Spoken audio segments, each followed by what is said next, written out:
Hello, hello, hello. Um, I had a bit of a rough night last night. Um, I'm dealing with some sort of like stomach illness, and it hit me really bad last week, and then it reared its head again this week, or last night at like 4 a.m. So I'm pretty rough today, but I am excited to continue our journey through Deuteronomy. So I invite you to open up your Bibles and read along with me as we read through Deuteronomy chapter 3. I'm reading out of the New Living Translation. And if you don't have a physical Bible, you'd like one, send me a private message. I'd love to hook you up with one. Otherwise, BibleGateway.com or the Bible app. Two fantastic resources. Um, so yeah, Deuteronomy. It's basically like the last three sermons of Moses as they get ready to enter into the Promised Land, and I'm kind of excited because Moses entering the Promised Land is part of this chapter, and I don't really remember ever reading Deuteronomy. I have, but I don't remember it. So this has been kind of a um, fun kind of jump back into it. And thus far, the first two chapters have been kind of talking about what they've escaped from and the story of them in exile. Um, you know, talking about wandering the desert, wandering. They knew it shouldn't have taken them 40 years to get to the promised land, but they were following God and his path after they chose not to follow him. And it talked about a lot of different victories. Um, and last week, with the last chapter, one of the big things that I got from it was walking with God is important. Um, as I reflect on everything that was going there, it's walking with God. Not trying to figure out where God's going and meet him there, but to walk with him. And also, one of the other big things is remembering what God has gotten us through. And his promises there, because God is faithful. So yeah, that leads us to today with Deuteronomy chapter 3.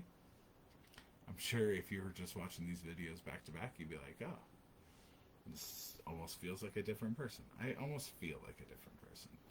But without further ado, let's jump into Deuteronomy chapter 3. Next, we turned to.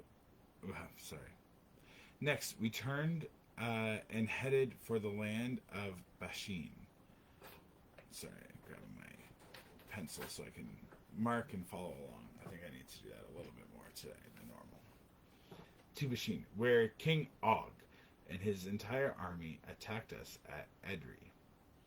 But the Lord told me, do not be afraid of him, for I have given you victory over Og and his entire army, and I will give you all his land. Treat him just as you treated King Sihon of the Amorites, who ruled in Heshbon.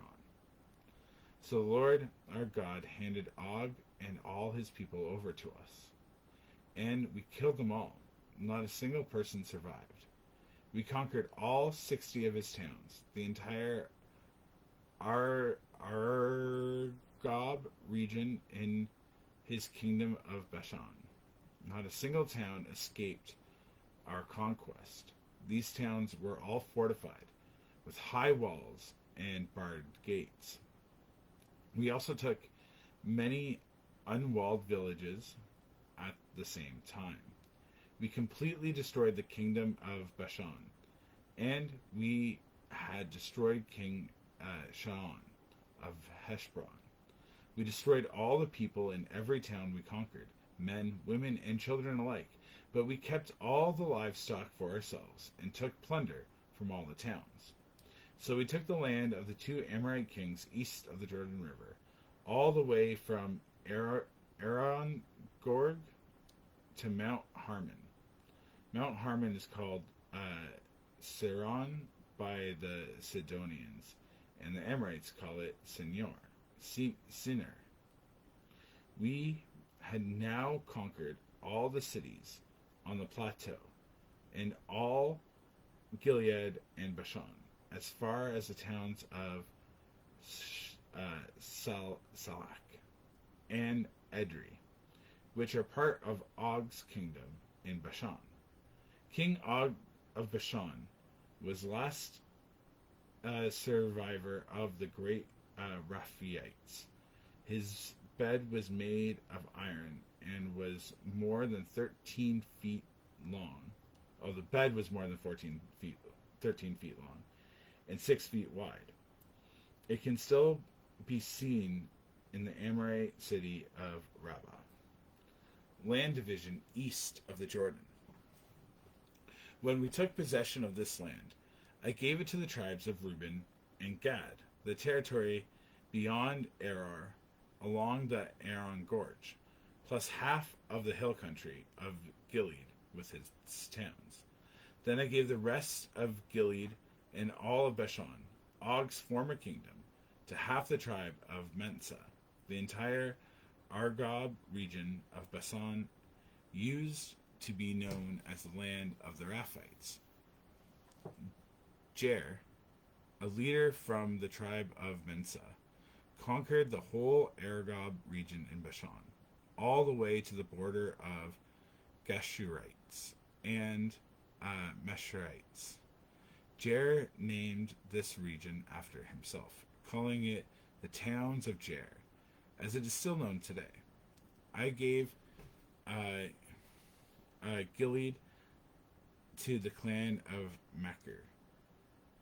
I also gave part of Gilead to the tribes of Reuben and Gad. The area I gave them extended from the middle of the Aaron Gorge in the south to Jabbok River on the Amorite frontier. They also received the Jordan Valley, all the way from the Sea of Gilead down to the Dead Sea, when the Jordan River serving as the western boundaries. To the east were the slopes of Pashag. At that time, I gave this commandment to the tribes that would live east of the Jordan.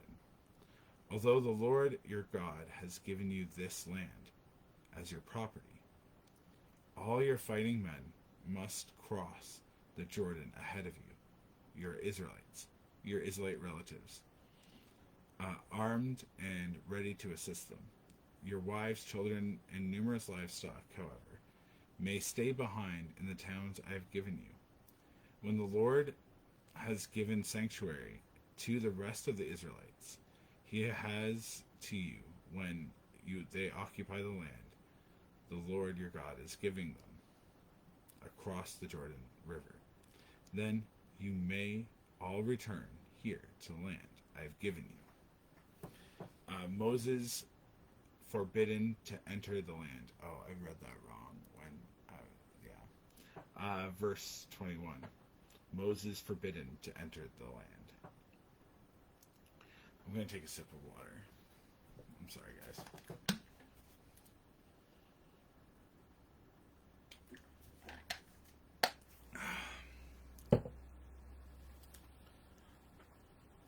At that time, I gave Joshua this charge. You have seen for yourselves everything the Lord your God has done to these two kings. He will do the same to all the kingdoms on the west side of the Jordan. Do not be afraid of the nations there, for the Lord your God will fight for you. At that time, I pleaded with the Lord and said, O sovereign Lord, you have only begun to show your greatness and the strength of your hand to me, your servant. Is there any God in heaven or on earth who could perform such great and mighty deeds as you do? Please let me cross the Jordan to see the wonderful land on the other side, the beautiful hill country and the land and the Lebanon mountains. But the Lord was angry with me because of you, and he would not listen. That's enough, he declared.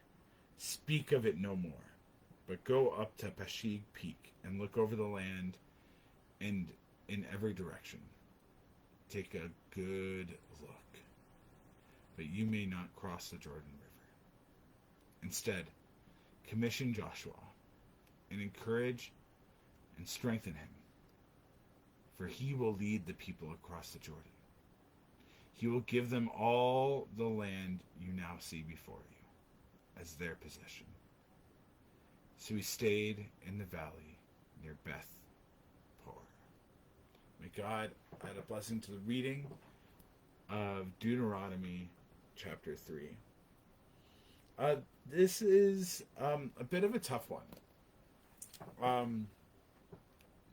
Because we killed all the men, women, and children, and we took all their livestock, and then we made their land ours. Like, it's a little bit hard to, sympathize sometimes, like, with the people in their exile and everything like that. And it's like, why would God command such a thing? And then, there's that reminder that they asked for clear passage through. And they started the fight. And it was a fight that they were going to lose. But they're like, hey, we need to cross by. All these other kingdoms are going this way. And if you don't let us cross through, we're essentially trapped.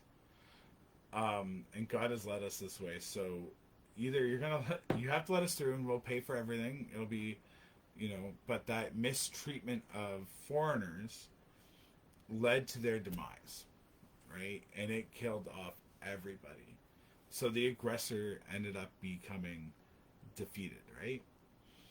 That's one of the things that I need to remember. And in his fear of this nation coming through and taking over, his fear become realized. King Og was like, I'm afraid of these people taking over my land, so I'm going to fight them to stop them from doing it. And in doing so, it was a self-fulfilling prophecy. Because, they ended up taking the land. The very thing that he was afraid of, his actions, acting out in fear and aggression, became a reality, right? Where if he just let them through, none of this would have happened, right? If the people there were, aggressive towards the Israelites and just let them pass through, they would have just passed through.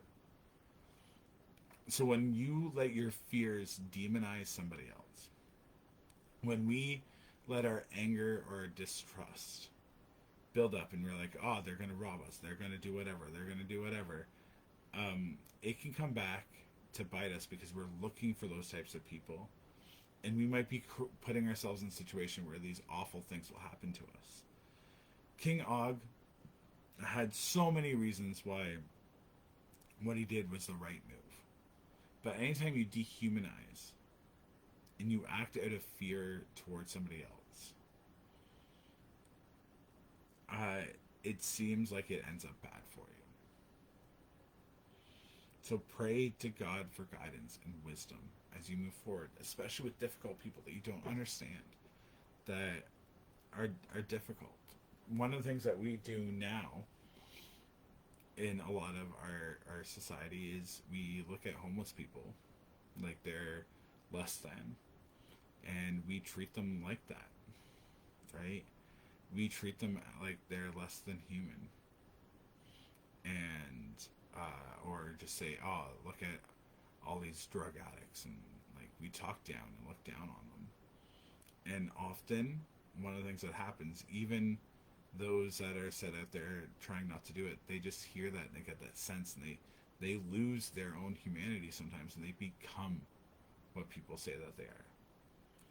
You tell a kid that he's bad enough for long enough, and he starts believing in that, and he finds his identity in that. So why don't we try to learn to love and embrace even those that we struggle with? one of the best things to do with homeless people is be like, hey, want to join me for a burger? A&W is right there. I can grab some, bring it out if you want. And you sit down and you find out who they are, right? Give them some agency over the meal that they make too. Sometimes they don't get the opportunity to choose what burger they want. Stuff is often thrusted on them, if anything.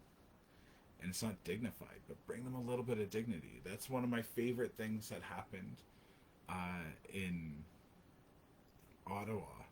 One of the first times I went to Ottawa, there was this homeless guy. His name was Dynamite. One of the angriest, most dangerous guys in all of Ottawa. That's how everyone saw him. And he was begging for money in front of this poutine thing, and I was like, hey, I don't have cash, but I got debit. Can I get you a poutine? And then, you can, would you sit with me? He's like, what? I'm like, yeah. I was here with some friends. They were doing some stuff I didn't really want to do. I'm hungry. I think it'd be cool to get to know you a little bit. You want to have a poutine with me? You don't have to. I can still get you the poutine. But he's like, you want to eat with me? And I was like, yeah. Why not? He's like, because I'm Dynamite. I'm like, all right. Sounds like fun. You really eat with me? I was like, absolutely, man. Okay, cool. Poutine's on me.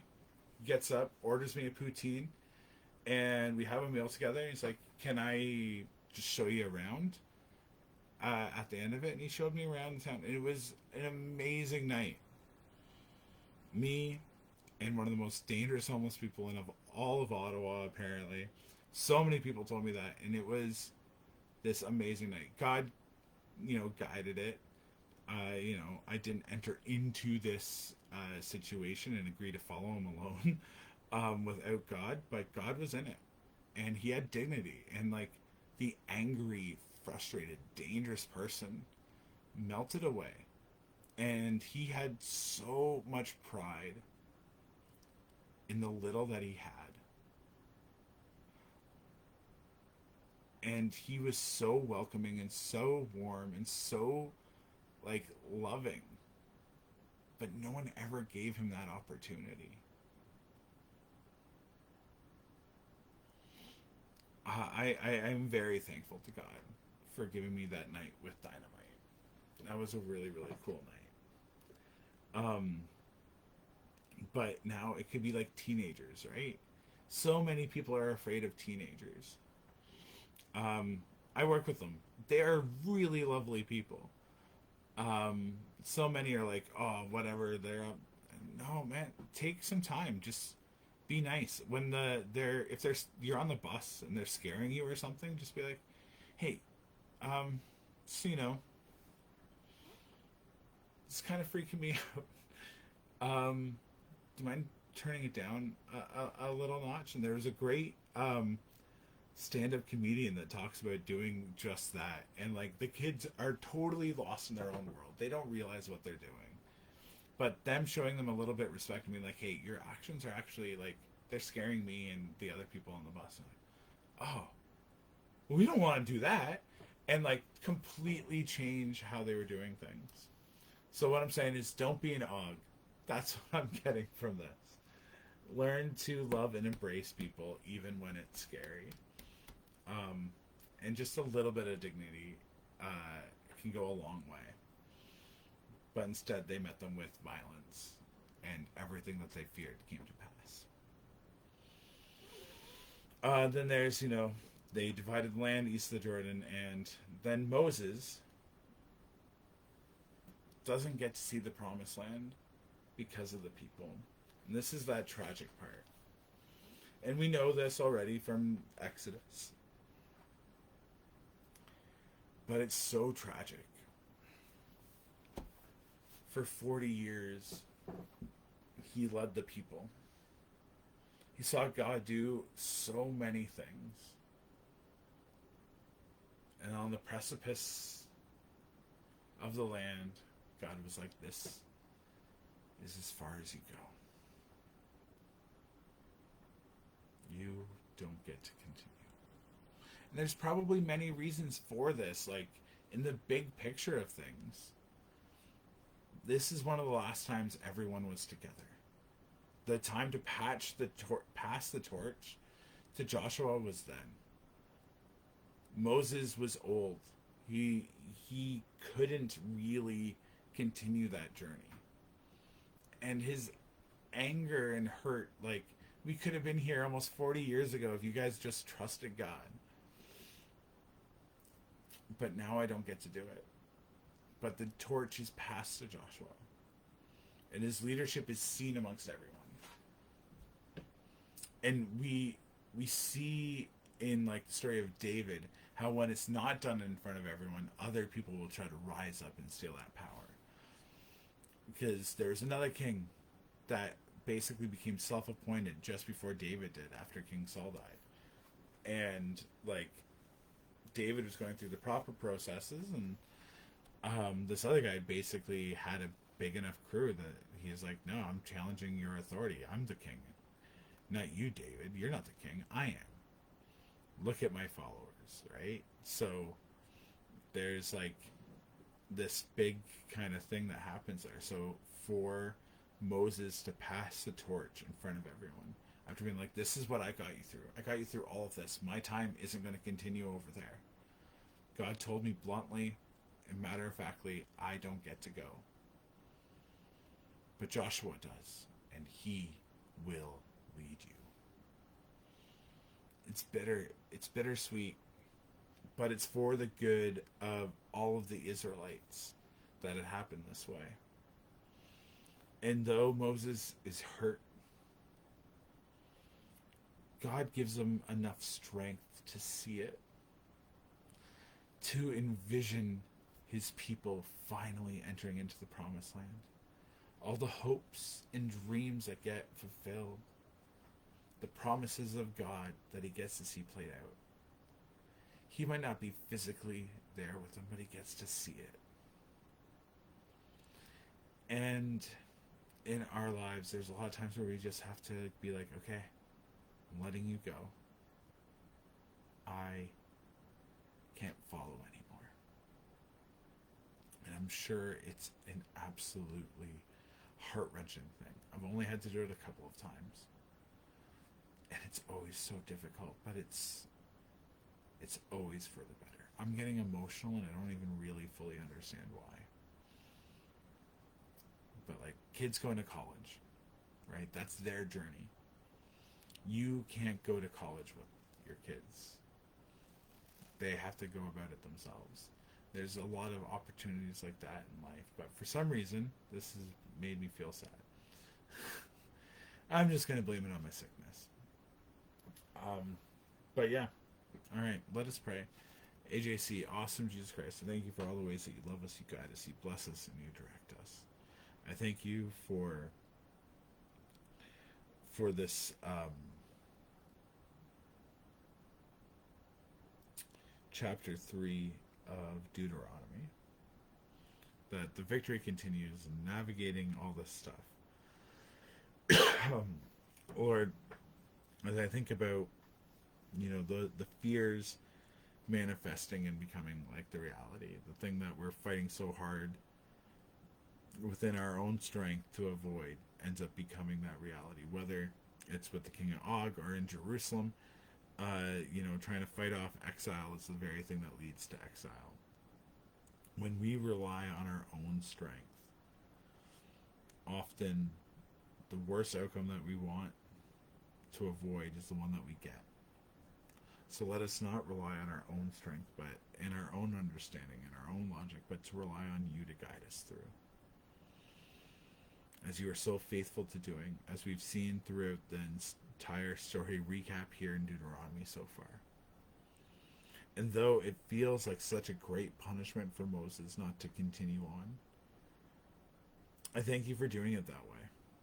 So Joshua can become king, so there's not power struggles, so that the Israelites have that chance to grow. And I thank you for allowing Moses, giving him enough strength to give this message after he gets to see the promised land.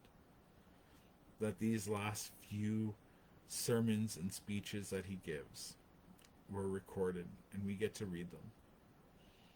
We get that insight into Moses and Israelites as they're got to embark on this great journey that we've got to read the big swinging points from, but to like slow down and to hear and to attempt to understand their words at this moment in time that has been frozen for thousands and thousands of years, Lord. Thank you.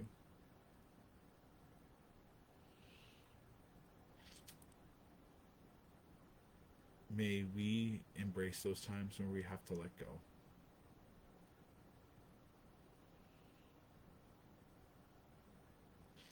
And embrace the journey that you have set in front of us. In Jesus' mighty, powerful name. Amen. All right. Well, thank you guys very, very much. Have a fantastic rest of the day.